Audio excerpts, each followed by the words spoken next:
ஆண்டாள் திருவடிகளே சரணம்.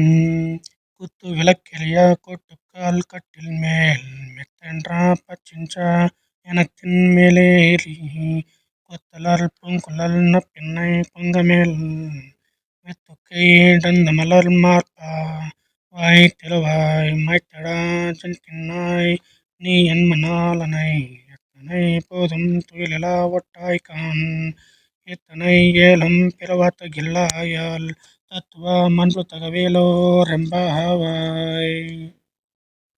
గుత్తి దీపముల చుట్టూను వెలుగుచుండగా ఏనుగు దంతములతో చేయబడిన గోలుగల మంచంపై ఉన్న చల్లదనము, మెత్తదనము, తెల్లదనము, ఎత్తు వెడల్పు కలిగిన పాన్పుపై ఎక్కి గుత్తులు గుత్తులుగా వికసించుచున్న పూలు, తలలో ముడుచుకున్న కేశపాశము గల నీలాదేవి యొక్క స్తనములపై తన శరీరమును ఆనుకుని పరుండి విశాలమైన కన్నులు గల ఓ నీలాదేవి, నీవు నీ ప్రియుని ఎంతసేపు లేవు నీవు ఇంత మాత్రపు ఎడబాటు కూడా ఓర్వలేకునుట నీ స్వరూపమునకు తగదమ్మా.